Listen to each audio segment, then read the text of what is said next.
అత్యాశ. తాను సంపాదించిన దానితో తృప్తి పడకుండా ఇంకా అత్యాశ పెడుతున్నాడు మనిషి. ఎవరిని ద్వేషించకుండా మిమ్మల్ని మీరు తెలుసుకోండి. ఎవరిని ద్వేషించకండి. పాలవలే నిష్కల్మషమైన అర్థంలాగా మనసును మీరు ఉంచుకోండి. సుఖము అనేది ఆత్మలోనే దాగి ఉంది. ఆత్మ సుఖము అంటారు. బాబా ఇచ్చేది మనకి ఏమిస్తున్నారు? ఆత్మ సుఖం అంటే ఆత్మానందం ఇస్తున్నారు.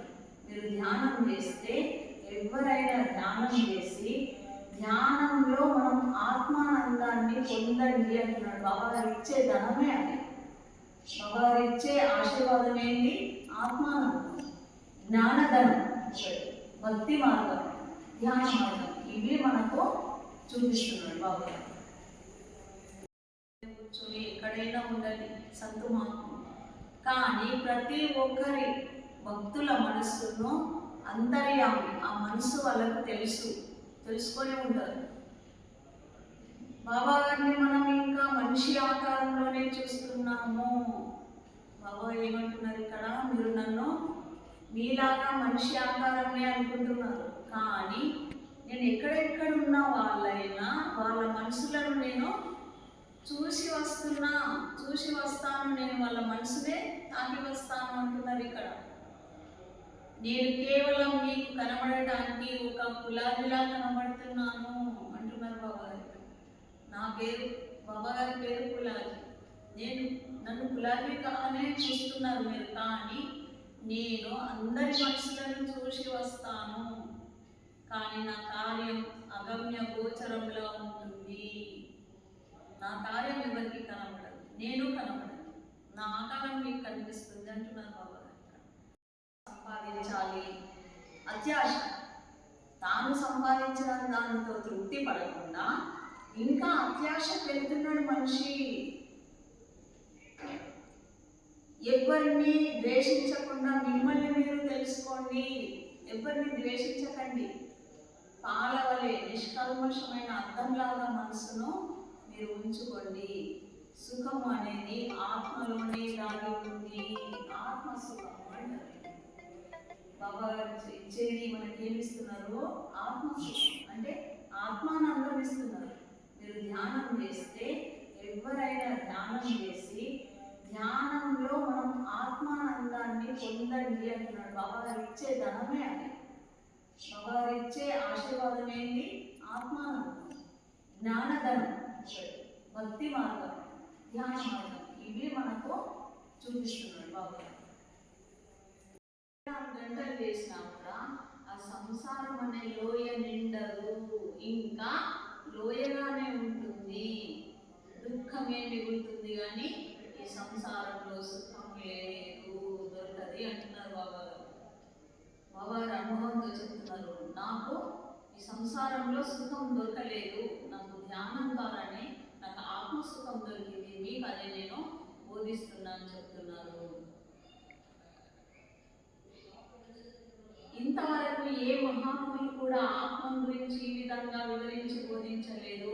ఒక ఆత్మ ఉంది, మీ లోపల ఆత్మ ఉంది, ఈ ఆత్మ జ్ఞానం ఇది, మీరు ఆత్మ ధ్యానం చేయండి అని ఏ మహాత్ముడు కూడా ఇంత వివరంగా, అంటే బయటకి ఇంత ఆత్మ గురించి బోధించలేదంట. మీరు భక్తి చేయండి, ఇలా చేయండి అని చెప్పారే, కానీ ఇంత వివరంగా బాబా వారిలాగా ఆత్మ జ్ఞానాన్ని ఎవరు బోధించి చెప్పలేదు.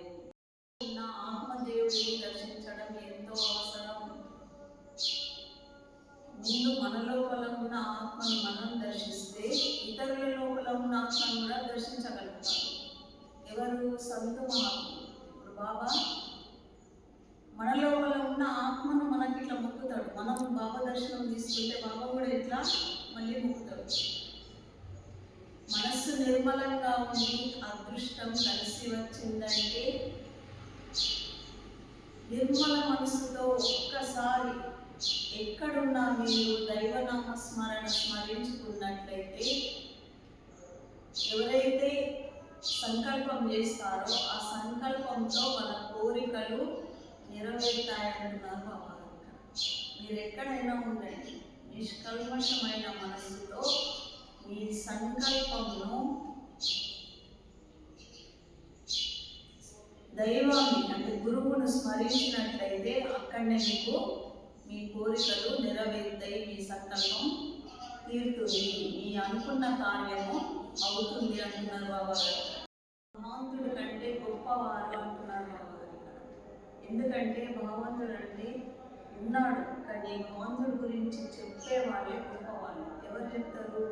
సంత మహాత్ములు మాత్రమే భగవంతుడి గురించి వాళ్ళు బోధనలు చేస్తారు. భగవంతుడికి సంత మహాత్ములు ప్రతినిధులు, భగవంతుడికి పూజారి సంత మహాత్ములు. భగవంతుడి భక్తి చేసేది ఎవరు? సంత మహాత్ములు మాత్రమే. మానవులంతా చిన్న చిన్న దేవుళ్ళ పూజ చేస్తారు, కానీ నిజమైన భగవంతుడి పూజ చేసే వాళ్ళు సంత మహాత్ములే. ఎందుకంటే సంత మహాత్ములు పంచమహాభూతాలు వారి ఆధీనంలో ఉంటాయి.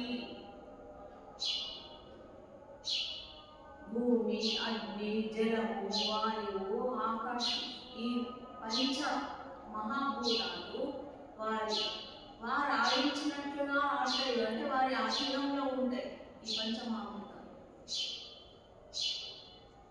మామూలు మానవుడి వల్ల ఈ కార్యాలు జరగవు. పంచమహాభూతాలు కేవలం సంత మహాత్ముల ఆధీనంలో ఉంటాయి, కానీ మామూలు మనుషుల వల్ల ఈ కార్యాలు, ఈ పంచమహాభూతాలు మనుషుల చేతిలో ఆధీనంలో ఉండవు. जाने वाला अपने आरती रोज का वो तो है, वो तो करना ही पड़ता, पहले वो है। लेकिन आप क्या वो बाद आरती करो, पहले इसकी आरती बनाओ। पंच तत्व का दीप लगा तो लगा किसका? ध्यान ध्यान ध्यान ध्यान के बारे में ऐसा बैठना, एक चीज करके बैठना, हाँ दृष्टि डाल के,